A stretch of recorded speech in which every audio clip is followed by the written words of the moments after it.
So we wanted to make a project that equal parts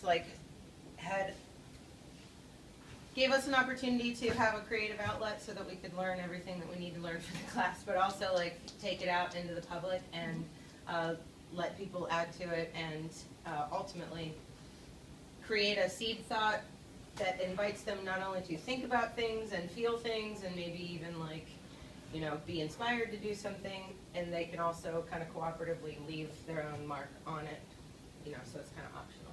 So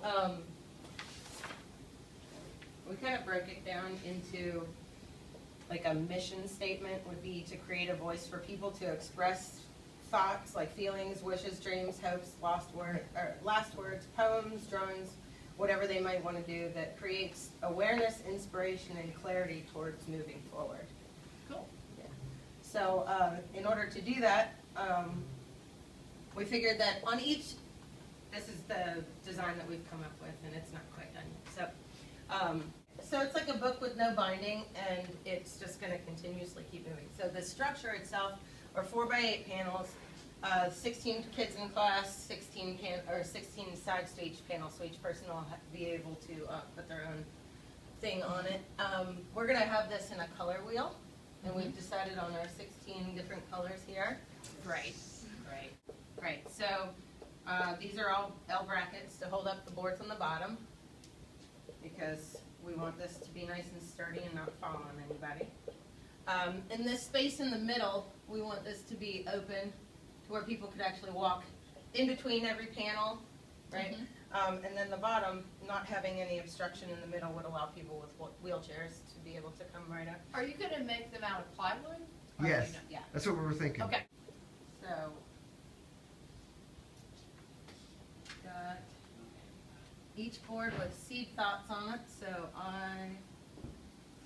one time I lived frail, ... with a bunch of other fancy artwork,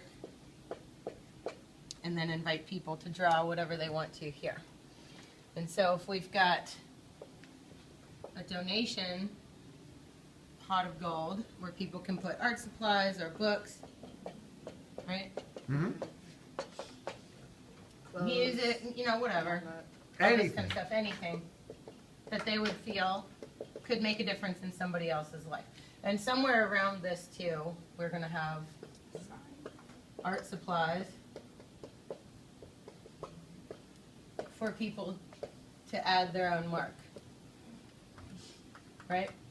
Yeah. So we've got Love it. shared art supplies, but then Isn't this inside great? the lockbox safe area, right? So where there's a little lock, there's going to be the donations where people can put stuff in. And then we can take this, I'm thinking shelter for battered women, any of the underprivileged schools, that's all good ideas, but anywhere where people need to, find inspiration and tell their... Throughout this whole process, we're going to document with video and pictures. And then by the end, I think doing a video collage of the whole thing. And then this kind of low at the bottom. Can you still see it on there? Yeah. And then we'll do a reception. At the gallery. There's a couple different aspects of this that you got to think about. If the space in here is 3 feet, how much space is in between each panel? Because this is where we're going to run into difficulty. If this is 3 feet here, how Right. much space is in between each point Oh, I thought to you were make talking these about the points space. stick out here? This was 3 feet, like in between the panels was 3 feet. That's why I said this, all of that would be 24 No. in diameter. Now, to create each of these 3 feet apart, If it's gonna be 3 feet apart and people are gonna be walking through it, it might be like a... Because it's only 4 feet.